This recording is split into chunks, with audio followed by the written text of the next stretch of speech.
पांचवा चरण चुनाव का और इसके साथ ही 8 राज्यों की 49 सीटों पर मतदान सुबह 7 बजे से लगातार जारी है। 1 घंटे से और एक्सटेंड किया गया है, लेकिन उससे पहले वोटिंग प्रतिशत क्रिया क्या है जरा वो बता दीजिए। बिल्कुल, देखिए 49 सीट पर दोपहर 1 बजे तक जो मत प्रतिशत है वो 36.73% है। आपकी टीवी स्क्रीन पर आप नीचे की तरफ देख रहे हैं कि इस वक्त मैं आपको बता रहे कि अलग अलग राज्यों में कितने लोग निकले अपने मताधिकार का प्रयोग करने के लिए। सबसे कम महाराष्ट्र में 27% के से थोड़ा ज्यादा, लेकिन यूपी में अगर बात करें तो 39.55% अभी तक वोटिंग रिकॉर्ड हुई है। पश्चिम बंगाल में 48.41% वोटिंग हुई है, यानी कि कई राज्यों की तुलना में ज्यादा। बिहार की बात करें तो 34.62% वोटिंग हुई। जम्मू कश्मीर से खूबसूरत तस्वीर है कि बारामूला में 34.79% मतदान अभी तक हुआ। झारखंड की बात करें तो 41.89% यहां पर वोटिंग हुई है। लद्दाख की एक सीट पर 52.02% मतदान हुआ। महाराष्ट्र में जो सबसे कम वोटिंग हुई है वो 27%। ओडिशा में 35.31% वोटिंग। यूपी का एक बार फिर से आंकड़ा आपकी टीवी स्क्रीन पर, लेकिन ये 8 राज्य अपने आप में बेहद ज्यादा महत्वपूर्ण हो जाते हैं। 49 लोकसभा की सीट, और अगर पिछले मर्तबा 2019 के परिणाम को अगर हम देखें तो भारतीय जनता पार्टी ने 32 सीटों पर जीत हासिल की थी। एनडीए का आंकड़ा उस वक्त 41 का था। कांग्रेस की अगर बात करें तो कांग्रेस ने सिर्फ 1 सीट रायबरेली की जीती थी, लेकिन इस बार दावों का दौर लगातार देखने को मिल रहा है। मैदान में कुल 695 उम्मीदवार, जिनकी भाग्य का फैसला आम जनता कर रही है। राज्यवार अब आपको बता देते हैं। सबसे पहले बात बिहार की। दोपहर के 1 बजे तक 34.62% वोटिंग हुई। हाजीपुर की बात करें तो 33.1% वोटिंग हुई है। मधुबनी में दोपहर के 1 बजे तक 33.57% मतदान हुआ। मुजफ्फरपुर में दोपहर के 1 बजे तक 37.8%। सारण में दोपहर के 1 बजे तक 33.67% मतदान हुआ। सीतामढ़ी में 35.01% वोटिंग हुई है। शिखा, बिल्कुल, तो देखिए राज्यवार भी आपको ये डिटेल दे रहे हैं, हम ये इन्फॉर्मेशन दे रहे हैं। हाजीपुर में दोपहर 1 बजे तक 33.01%, मधुबनी में 33.57%, मुजफ्फरपुर में 37.80% वोटिंग दोपहर 1 बजे तक। सारण में 33.67% वोटिंग हो चुकी है। ये बिहार की हम बात कर रहे हैं। बिहार में जिन लोकसभा सीटों पर मतदान था उसमें दोपहर 1 बजे तक आंकड़े क्या कह रहे हैं। हाजीपुर में 33.10% मतदान अब तक हो चुका है। बिहार में 34.62% मतदान दोपहर 1 बजे तक हुआ है। और राज्य में जिन लोकसभा सीटों पर चुनाव हुआ वहां की परसेंटेज क्या है ये हम आपको दिखा रहे हैं। और पिछले 4 चरण के मुकाबले ये वाला जो चरण है उसमें वोटिंग परसेंटेज दोपहर 1 बजे तक थोड़ी सी इसमें बढ़त देखने को मिल रही है। तो 8 राज्य और 49 सीटों पर मतदान इस समय हो रहा है। 1 घंटे समय को और बढ़ाया भी गया है निर्वाचन आयोग की तरफ से। तो बिहार में क्या कुछ आंकड़ा कहता है वो हमने आपको बताया। खास मेहमान का पैनल इस वक्त हमारे साथ मौजूद है, परिचय करवा दूं। हमारे साथ अमित तिवारी भारतीय जनता पार्टी के प्रवक्ता इस वक्त जुड़ गए हैं। इसके अलावा विजय हंस कांग्रेस पार्टी के प्रवक्ता हैं, वो भी हमारे साथ इस वक्त कनेक्टेड हैं। संजय कृष्णा बतौर राजनीतिक विश्लेषक हमारे साथ लगातार बने हुए। आप तीनों का एक बार फिर से स्वागत करती हूँ। और सबसे पहले संजय जी, आप ही के पास आते हुए, कम परसेंटेज कई राज्यों में और खासतौर पर महाराष्ट्र में, क्योंकि इस फेज की बात करें यूपी में 14 और महाराष्ट्र में 13, दोनों राज्यों में ज्यादा सीटें हैं। ये कम वोटिंग परसेंटेज क्या संकेत देता है? महाराष्ट्र में मुझे जहाँ तक समझ में आता है कि बहुत ही ज़्यादा कन्फ्यूजन है। वोटर कुछ बहुत ज़्यादा कन्फ्यूज है। एक ही पार्टी के 2-2 टुकड़े हो रखे हैं, दूसरी पार्टी के भी 2 टुकड़े हो रखे हैं। बीजेपी अपना अलग दम भर रही है, कांग्रेस अपना अलग दम भर रही है। तो इतनी सारी पार्टियाँ हो गई हैं तो लोग कन्फ्यूज हो गए हैं कि वो जाएँ किधर। वो इस वजह से थोड़े से निराश हैं और मुझे लगता है ये एक बड़ी वजह है कि वो वोटिंग के लिए नहीं निकल रहे हैं। दूसरा, जैसे कि 13 में से 3 सीटें तो आपकी बॉम्बे के अंदर ही है। तो जैसा मैंने पहले ही अभी थोड़ी देर पहले कहा कि वो लोग वोटिंग करने की बजाय छुट्टियां मनाने निकल जाते हैं, वो भी एक फैक्टर उसके अंदर आ जाता है। तो ये सारी चीज़ें मिला जुला के महाराष्ट्र के वोटिंग को कम करने में बहुत बड़ा रोल प्ले कर रही है। अब इसको कैसे ठीक करना है ये तो पार्टियों को देखना पड़ेगा कि वो कैसे अपने लोगों को निकाल ला पा रहे हैं, लोगों को समझा पा रहे हैं कि आइए और वोटिंग करिए।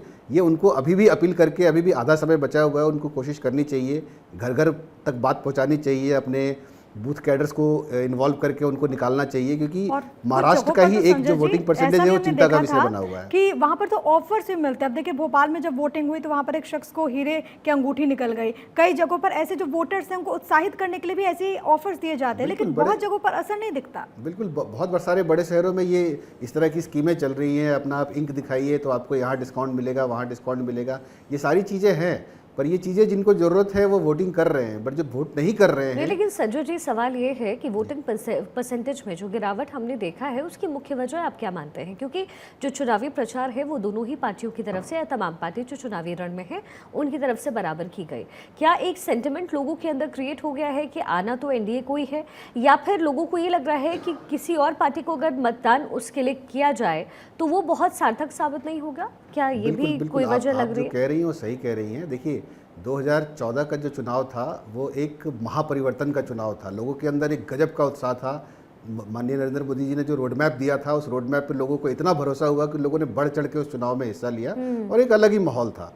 ठीक, आप 2019 में देखते हैं तो वो सेंटिमेंटल चुनाव था। वो एक पुलवामा अटैक के बाद हिंदुस्तान का ऐसा सेंटिमेंट चेंज हुआ था, ऐसा लोगों के अंदर उत्साह बढ़ा था कि नहीं, ये हमारे को वोटिंग करना है, हमारे को देश में एक सशक्त और मजबूत सरकार चाहिए। अभी क्या हो रहा है कि 10 साल जब हो गए हैं तो आप जैसे देखेंगे कि आप एक ही रेस्टोरेंट में बार बार खाना खाते हैं ना, तो आपका मन करता है कि मैं किसी और रेस्टोरेंट का ही मेन्यू पलट के देखूं। पर जब आप मेन्यू पलटने जाते हैं तो आपको कुछ बहुत इंटरेस्टिंग नहीं मिलता है, तो आप या तो पुराने रेस्टोरेंट में नहीं जाते, कहते चलो घर में ही खाना खा लेते हैं, या हम नए रेस्टोरेंट में को तो नहीं जाएंगे, मतलब पुराने वाले में चले जाते हैं। ये जो गेम है कहीं ना कहीं इंड्यूस्ड गेम है। अमित जी, प्रवक्ता बीजेपी हमारे साथ इस समय मौजूद है। अमित जी, क्या आप भी इसे वैसे ही देख रहे हैं? क्योंकि अगर हम आंकड़ों को भी देखें और रिपोर्ट्स को भी देखें तो पहले भी जब चुनाव हुए, जब सत्ता में कांग्रेस थी, तो उस समय भी ऐसा हुआ कि वोटिंग परसेंटेज कम हुए, और लगातार ग्राफ्स देखेंगे तो बहुत कम ही वोटिंग परसेंटेज बीच बीच में किसी 5-10 साल पे बदला तो बदला, लेकिन फिर भी सत्ता में कांग्रेस रही थी। तो ऐसा तो नहीं है कि अगर वोटिंग परसेंटेज कम हो रहे हैं तो सत्ता बनाने में या सत्ता में काबिज होने में कोई फर्क पड़ेगा?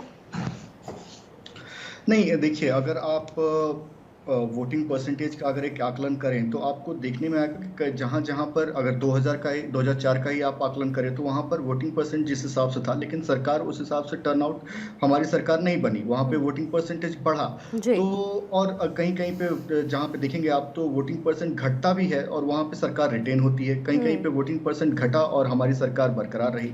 तो निश्चित तौर पे वोटिंग परसेंटेज का बढ़ना और किसी सरकार का बदलना बिगड़ना, मुझे नहीं लगता कि इससे मैं ज़्यादा सहमत हूँ। लेकिन हाँ, वोटिंग परसेंटेज लोगों को निकलना चाहिए। इसकी मैं आपके थ्रू देश की जनता से अपील करना चाहूँगा कि जहाँ जहाँ भी इलेक्शंस हो रहे हैं वहाँ वहाँ आप अपने मतदान का प्रयोग करें, इस महापर्व में अपना सहयोग दें और एक स्टेबल सरकार चुनने के लिए आप अपनी सहभागिता। लेकिन अमित जी, ये वोटिंग कम होना क्या कहीं से भी आप मांग कर चलते हैं कि चुनौतीपूर्ण है बीजेपी के लिए, क्योंकि विपक्ष कह रहा है? नहीं, देखिए, कोई चुनौती नहीं है। वोटिंग कम होना एक चिंता का विषय ज़रूर है और प्रधानमंत्री मोदी जी ने भी कई मंचों से इसका जनता के बीच में इस बात को रखा है कि आपको बढ़ चढ़कर इसमें भाग लेना चाहिए। लेकिन ये कोई चिंता का विषय नहीं है, क्योंकि ये प्रधानमंत्री मोदी जी के पुनर्चयन का मतदान हो रहा है। इसमें कोई बदलाव होने ही नहीं जा रहा है। हम इसको एज अ बदलाव देख ही नहीं रहे हैं, क्योंकि ये प्रधानमंत्री मोदी जी का पुनर्चयन होने जा रहा है और जनता उसके लिए मतदान। चलिए, मैं लौटती हूँ आपके पास। इसी बीच पश्चिम बंगाल से एक बड़ी खबर मिल रही है। दोपहर 1 बजे तक 48.41% वोटिंग हो रही है। राज्यवार आपको बता दें, आरामबाग में दोपहर 1 बजे 55.37%, बनगांव में दोपहर 1 बजे तक 44.15%, बैरकपुर में 42.47% वोटिंग दोपहर 1 बजे तक, हुगली में 50.50% वोटिंग अब तक हो चुकी है। दोपहर 1 बजे तक का ये आंकड़ा आपके सामने हम रख रहे हैं। तो पश्चिम बंगाल में क्या आंकड़ा कहता है वो आपकी टीवी स्क्रीन पर 48.41% मतदान हुआ। आरामबाग में दोपहर के 1 बजे तक 55.37% वोटिंग हुई है। बंगाल में दोपहर के 1 बजे तक 44.15% वोटिंग। बैरकपुर की बात करें तो दोपहर के 1 बजे तक 42.47% मतदान हुआ।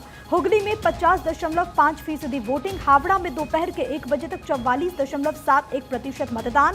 सीरमपुर में दोपहर के 1 बजे तक 47.9 52.75%। उलूबेरिया में दोपहर के 1 बजे तक 52.79% वोटिंग हुई है। पश्चिम बंगाल की बात करें तो ये आंकड़ा कहता है। विजय हंस, प्रवक्ता कांग्रेस पार्टी, हमारे साथ लगातार जुड़े हुए। विजय जी, आपके पास आते हुए और थोड़ी देर के साथ आई हूँ, लेकिन फिर भी आपको पूरा मौका दूंगी। जो आरोप आप पर लगे उसका जवाब दीजिएगा। और साथ ही साथ सवाल ये कि पीओके का मसला, पीओके पर दिए गए मणिशंकर अय्यर या फिर फारूक अब्दुल्ला का स्टेटमेंट चुनाव की ठीक पहले क्या बीजेपी को एक फ्री हिट देने के समान था? क्योंकि चाहे कोई भी बीजेपी का नेता हो, इसको लेकर के तो जोरदार हमला बोल रहा है अलग अलग मंचों से। Thank you anchor ma'am. इस डिबेट के दौरान लगातार आपने अमित शाह जी की रैली दिखाई है। हालांकि आज मल्लिकार्जुन खड़गे जी की भी रैली है, राहुल गांधी जी की भी रैली है, इंडिया अलायंस के बाकी सीनियर लीडर्स की भी रैलीज हैं। लेकिन जिसकी रैली आती है हम जरूर दिखाते हैं। नहीं सर, जिसकी रैली आती है हम जरूर दिखाते हैं, जो भी बोलते हैं हम उसको जरूर दिखाते हैं। आप मिस कर रहे हैं मैम, सॉरी। और आपने जो पीओके का मसला उठाया है, अभी चाइना की 3000 स्क्वायर किलोमीटर की जो जमीन हमारी चाइना ने ले गया है, उस पे अमित शाह चुप हैं।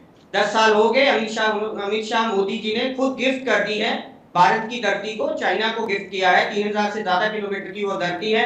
वांगचुंग की वहां 100 से ऊपर दिनों से वहां पे अनशन पे बैठे हुए हैं, कोई उन पे ध्यान नहीं दे रहा। विद एविडेंस वहां पे दिखा रहे हैं कि कैसे भारत की जमीन पे चाइना ऑक्युपाई कर रहा है। लेकिन जो आप मणिशंकर अय्यर की बात कर रहे हैं, वो कांग्रेस के किसी भी पद पे नहीं है, वो कांग्रेस से बाहर हैं, कांग्रेस ऑर्गेनाइजेशन में नहीं है।